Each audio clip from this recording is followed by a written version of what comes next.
Salutations frères et sœurs, toujours le frère Zvonko dans la continuation des messages. Aujourd'hui, par la manifestation de la grâce de l'Oba, il nous est donné d'aller dans Kalatambale, dans Bible, dans le récit authentique, dans la seule Bible qui soit en vérité, celle dont se sont inspirés les autres écrits des Bibles, enfin des religions dites révélées, qui ont falsifié tout ce qui les dérangeait, qui ont retenu les choses qui les intéressaient et qui les ont largement falsifiées, altérées, à la guise de leurs vils intérêts. C'est pourquoi on trouve dans ces écrits que l'esclavage est partout accepté. L'esclavage, c'est une abomination. C'est l'antithèse du libre arbitre, déjà. C'est l'antithèse... C'est le créateur qui donne le libre arbitre. Le créateur véritable, c'est l'Oba. Donc, l'esclavage, c'est nier une loi essentielle de la création et le mystère du libre arbitre. Donc, ces fausses Bibles dites issues de religions dites révélées, elles entérinent la pratique de l'esclavage.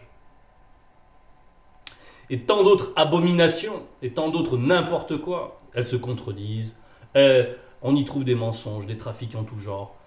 On a maquillé l'origine du peuple noir. On a trafiqué avant tout les noms, les lieux. Voilà. Tout ça pour asseoir une domination sur le peuple noir, premièrement, et puis aussi pour gouverner ses propres populations. Les Blancs, les Sans-Mêlés s'en sont servis aussi, comme un puissant levier de contrôle. Donc, ce qui les intéresse, c'est le contrôle. Le contrôle. Ce qui les intéresse, c'est pas la justice, n'est-ce pas? Ils disent que c'est un Dieu de justice qui inspire leurs écrits, donc Jéhovah, donc ce Dieu qui a besoin d'aller vérifier les informations, qui a besoin d'aller voir sur place pour vérifier un oui-dire. C'est dans Genèse 18. Vous pouvez aller vérifier. Donc ce Dieu-là serait un Dieu de justice. Et puis ensuite il dit, l'esclavage c'est bon, c'est permis. La justice de l'esclavage, il faudra m'expliquer. La justice d'être violé tous les jours, la justice d'être séparé de sa progéniture au bon gré de chacun, d'être fouetté, traité, tué, dépecé, peu importe. Donc ça, c'est la justice de Jéhovah. C'est la justice des Bibles, du Coran qui fait pareil, qui entérine tout cela. Ça, c'est donc, pour les religieux, c'est donc la vérité, c'est donc la justice. Mais tout ça, bien sûr, nous sommes d'accord, c'est la honte. Donc quand ils disent tout cela, ils s'habillent de honte, ils revendiquent quelque chose de honte, qui est honteux. Ils prennent leur torchon, leur Bible frelatée, ils s'en font un vêtement. Et il y a l'infection qui rentre par les pores de la peau, ils fusionnent avec le mensonge. Et ils sont même zélés dans le mensonge, dans le n'importe quoi. Dans des doctrines qui vont leur permettre de continuer à suivre leurs mauvais désirs. Ils trouvent un alibi et un habit. Un habit de honte, un habit de souillé. Ça, c'est un préalable. Aujourd'hui, donc, il nous est donné d'aller dans Wanja. Wanja, qui veut dire liberté, appelé Ésaïe dans les Bibles falsifiées. Prise de contact et vision du futur. Donc là, il s'agit de prendre contact. Prendre contact, ça veut dire aussi revenir aux origines, pour avoir la vision. Il faut savoir d'où on vient. Et le chapitre 1 est intitulé « Un peuple qui ne comprend rien ». Un peuple qui ne comprend rien. C'est pourquoi nous avons évoqué là toutes ces religions dites révélées, qui leur enseignent du n'importe quoi et qui leur a fait oublier qui ils sont. Un peuple qui ne comprend rien. Et au verset 3, il est dit « Le bœuf connaît son possesseur et éscelle la crèche de son maître. » 2 points. Le non-initié ne connaît rien. Le non-initié parmi le peuple n'a point d'intelligence. Donc là, on parle de l'animal qui connaît son possesseur. Comment connaître ses origines si on ne sait pas de qui provient la grâce du fait d'exister seulement? Cela a été occulté. Jéhovah, c'est un imposteur. Jéhovah et Allah sont des démons. Ils vous ont trompé. Et qu'est-ce qui en témoigne? Ce sont leurs doctrines. Qu'est-ce qui en témoigne? C'est l'injustice qu'ils préconisent, la polygamie, le divorce à volonté. Il y a même des chrétiens qui professent aussi la polygamie. Il y a du n'importe quoi, c'est la confusion des religions. Et tout ça a contaminé le peuple noir et lui a fait perdre les notions fondamentales, c'est-à-dire de qui il est par rapport à la création. Quels sont ses véritables ancêtres? Et son ancêtre principal, qui est Moto. Bon. Donc, ils sont dans l'amnésie identitaire. Ils ne savent plus rien discerner. Ni ce qui est vrai, ni ce qui est faux, ni ce qui est mal, ni ce qui est bon. Ils se convainquent que les mauvaises choses sont bonnes, etc., etc. Et il se trouve une foule de docteurs, une foule de doctrines, ils sont emportés à tout vent. Et le résultat, c'est le n'importe quoi, c'est la confusion. Verset 4. Malheur à la nation pécheresse, au peuple chargé d'iniquité, à la race des méchants, aux enfants corrompus. Ils ont méprisé les lois du verbe de Tété, ils n'ont point honoré les initiés de Tombouané-Bila, ils sont possédés. Là, on nous parle des initiés de Tombouané-Bila, ce sont les ancêtres avec un A majuscule. Et on a parlé aussi de l'ignorance qui aboutit à ce comportement. Donc, nous allons aller dans Djongise. Djongise,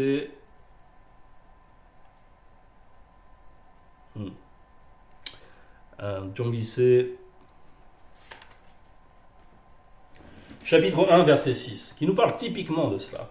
Le non-initié se tait, car il est réduit au silence par les blancs et les sans-mêlés, qui ont modifié l'histoire originelle de ses ancêtres, avec un A majuscule.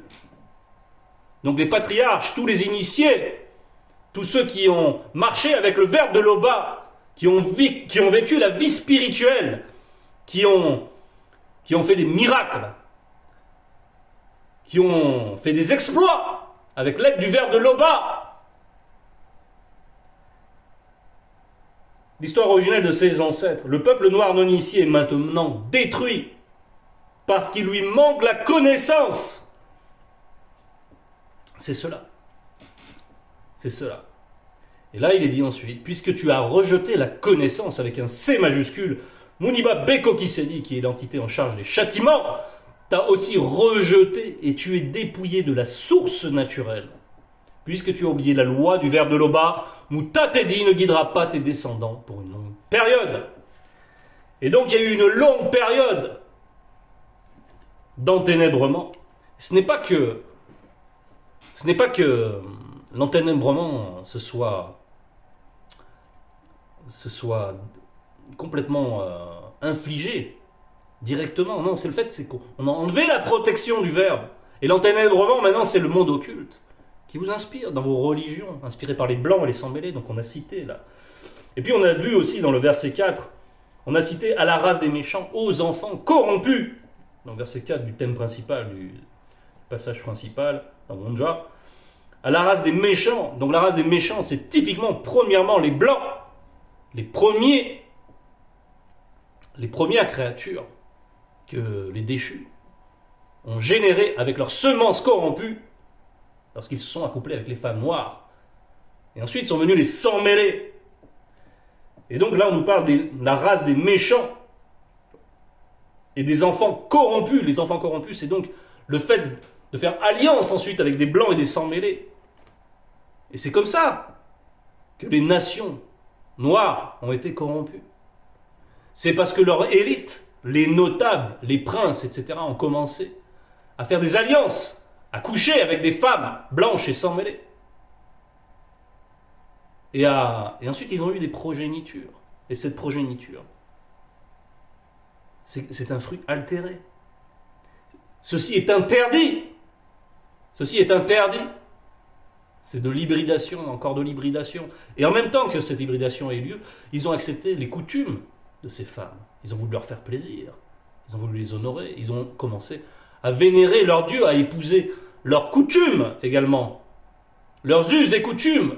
Et au fur et à mesure, ils ont rentré dans du n'importe quoi. Et étant donné que les princes et les notables servent de modèle pour le peuple s'en est trouvé infecté, a aussi accepté ces doctrines, et ont commencé à pratiquer du n'importe quoi, à ignorer les lois authentiques, celles qui prônent la justice, la noblesse. Non, ils ont écouté du n'importe quoi pour satisfaire aussi en même temps leur mauvais désir d'avoir plein de femmes, continuer à soutirer les gains, à opprimer pour retirer de l'argent, à suivre leur chemin égoïste. Et ils se sont retrouvés avec les générations complètement livrées à eux-mêmes, dans l'oubli de leur identité. Verset 5. Quel châtiment nouveau, Mouni Babeko qui s'est dit, doit vous infliger quand vous multipliez vos révoltes? La tête entière est malade et tout le cœur est souffrant. La tête entière est malade. Donc la tête, ça va représenter aussi les princes, ceux qui dirigent le cœur. Le cœur, c'est là où doit régner la justice, et donc aussi les notables, les juges. Toute la société est malade. Verset 6. Mais ça représente aussi, la tête, ça va représenter aussi l'esprit. Le cœur, ça va représenter aussi l'astral. Donc c'est une contamination. Et là, on va nous parler du corps dans son entièreté. Verset 6. De la plante du pied jusqu'à la tête, rien n'est en bon état. Ce ne sont que blessures, contusions et plaies vives, qui n'ont été ni pansées, ni bandées, ni adoucies par l'huile. Oui, parce que il y a eu une rupture. Il y a eu une rupture avec le verbe de Loba, pour une grande majorité du peuple. Donc il n'y avait pas de repentir. Et s'il n'y a pas de repentir, il n'y a pas de possibilité d'améliorer cet état. Pour se repentir, il faut déjà savoir vers qui se tourner. Il faut déjà avoir conscience de qui est son possesseur. Il faut déjà avoir conscience de qui est le verbe de Loba, qui est Muta Tedi, qui guide et qui intronise le peuple. C'est l'entité qui guide et qui intronise le peuple. Mais aujourd'hui, il y a la manifestation de la grâce à travers l'un des deux. Et les deux forment le grand tout. Et l'un des deux est là. Et aujourd'hui, on vous appelle. Aujourd'hui, il faut prendre contact.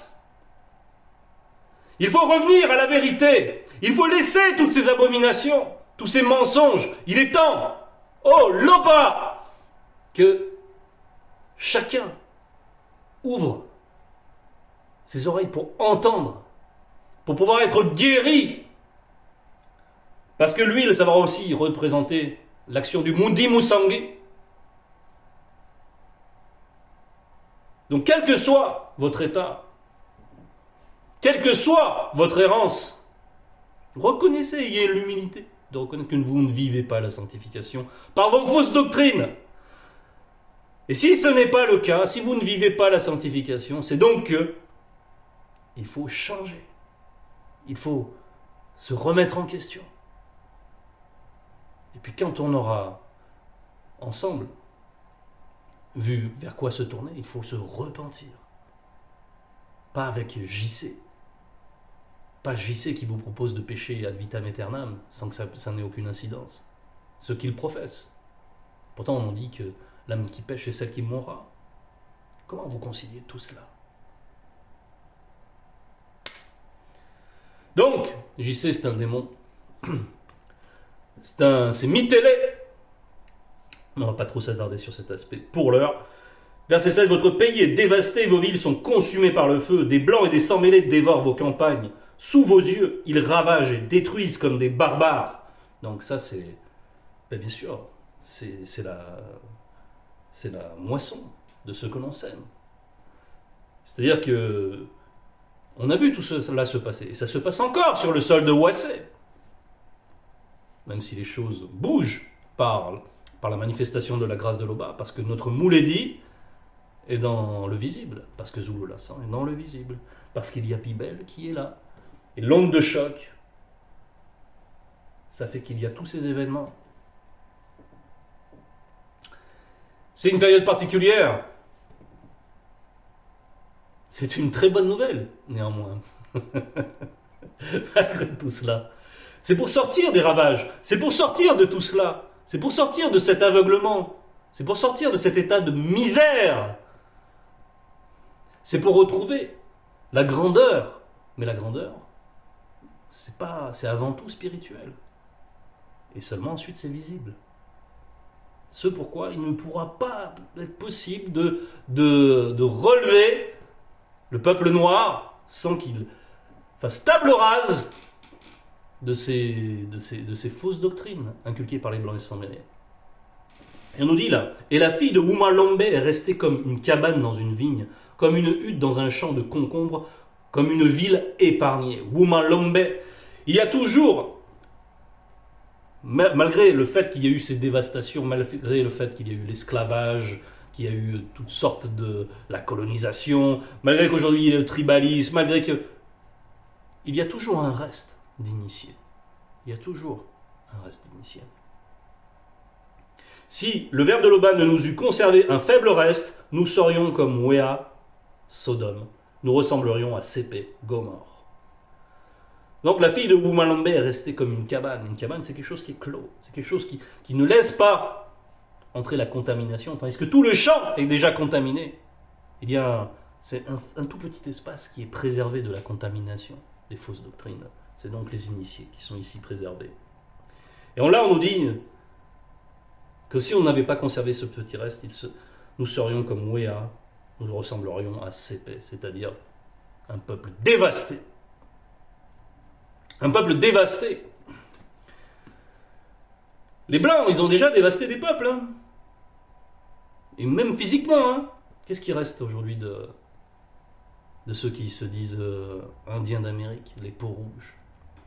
C'est pas grand-chose. Bon, on va aller dans le Guinea.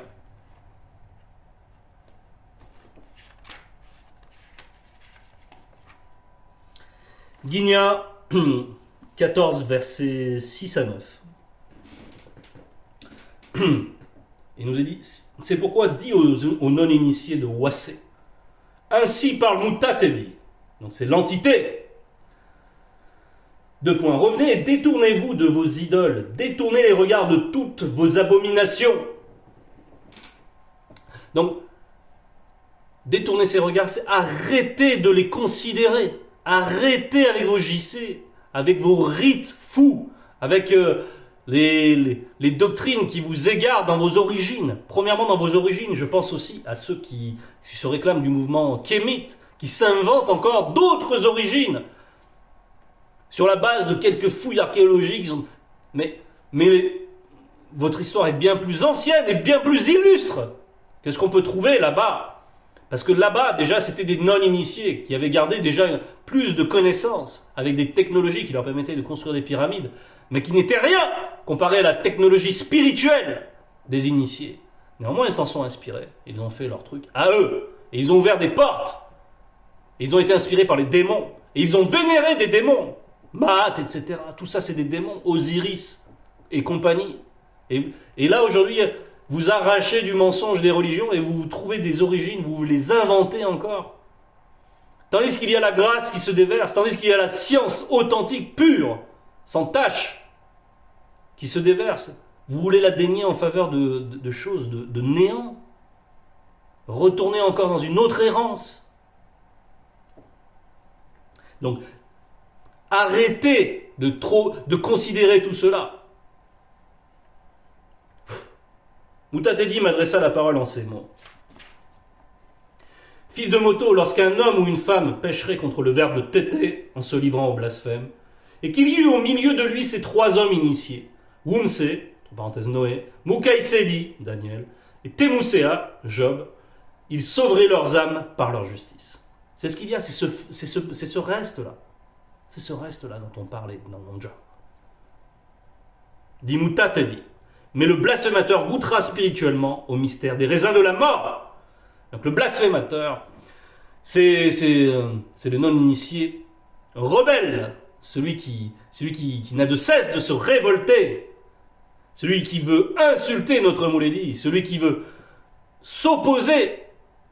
Dans sa petite tête, il croit qu'il en a le pouvoir. S'opposer au verbe de Loba. Et qu'il veut le faire volontairement. Qui veut rester attaché à ses idoles, qui veut rester dans le mensonge de ses Bibles. Il voit bien, hein, le noir là, qui professe JC, JC qui enseigne l'esclavage. Oui, il dit oui. JC, c'est la liberté. Et JC, il enseigne l'esclavage. 1 Timothée 6, 1. Regardez. Les croyants qui sont esclaves doivent considérer leur maître comme ayant droit à tout leur respect. Ils éviteront ainsi que le nom de Dieu soit blasphémé et notre doctrine dénigrée. Mais c'est ce qui est écrit. Donc, l'esclavage, c'est JC. Donc, vous le savez, tout ça. C'est sous vos yeux. Mais vous continuez. Et vous voulez vous opposer à Zulula. Avec vos faibles petites choses là. Vous êtes des blasphémateurs.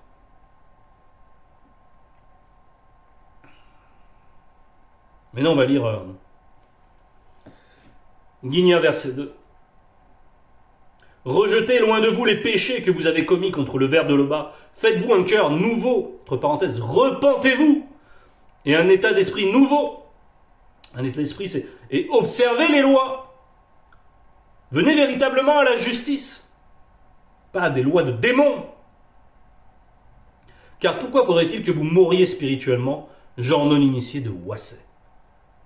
En effet, Mambuta te dit, moi l'entité, je ne prends pas plaisir à voir mourir spirituellement une âme qui peut encore se repentir. Changez donc d'attitude et vivez.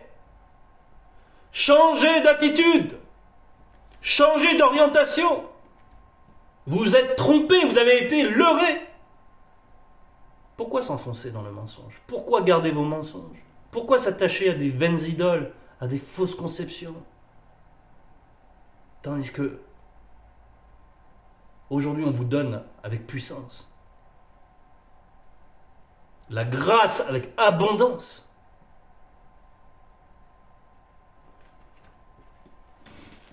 Verset 10 de Wanja.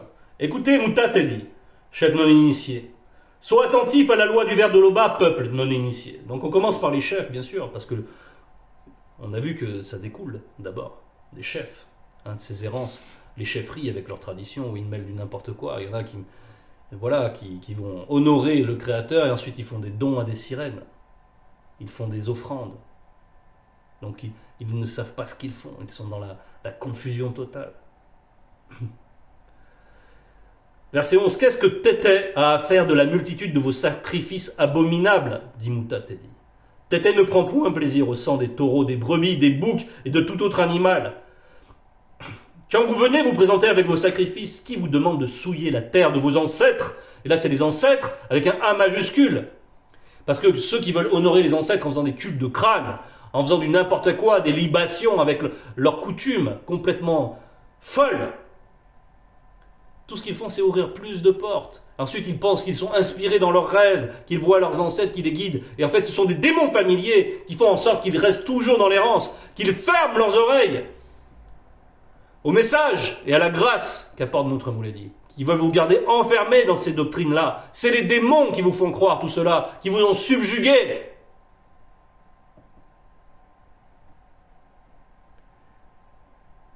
Verset 13. Cessez de répandre vos vaines offrandes sur le sol de Wassé. Nous avons en horreur l'encens utilisé pour les rassemblements de cultes dédiés aux démons, les sabbats. Tout ceci est de la sorcellerie. Bien sûr que c'est de la sorcellerie, le sabbat et tout ça. Tout ça, ce sont des doctrines de blanc et de sang mêlé. Des coutumes. Vous observez ces choses-là. Vous êtes infectés. Êtes-vous des Hébreux? Êtes-vous des faux Juifs? Avez-vous la peau blanche? Pourquoi vous acceptez toute cette folie? En quoi cela vous correspond? Vous considérez-vous inférieur pour accepter tout cela? Ne voulez-vous pas vous relever dans la dignité? Car le peuple noir, Moto, est l'héritier de la terre et même de l'univers. Et cela, vous l'ignorez, au profit de ces pratiques complètement à la fois laides et stériles, et qui vous enferment dans le n'importe quoi, et qui fait que vous êtes continuellement dans l'errance, que vous ignorez la justice, et que vous vivez donc tout ce qui découle de l'injustice. Toute la misère qui en découle, tous les malheurs qui en découlent. N'êtes-vous pas rassasiés de cela? Ne voulez-vous pas goûter à la lumière, à la paix, véritable. Pas celle de JC, qui vous agite là dans vos fausses assemblées, qui vous font ramper devant vos pasteurs, manger de l'herbe, vous humilier et vous rentrez chez vous, vous donnez encore de l'argent, vous rentrez chez vous, vous êtes encore plus pauvre et votre vie ne s'améliore pas. Vous êtes toujours animé par les mêmes sentiments, les mêmes péchés et voilà, et vous tournez en rond. Et ensuite vous espérez que vous serez sauvé par un JC qui est un personnage fictif, hein, qui est Césarée de Borgia, derrière lequel il y a un démon qui agit.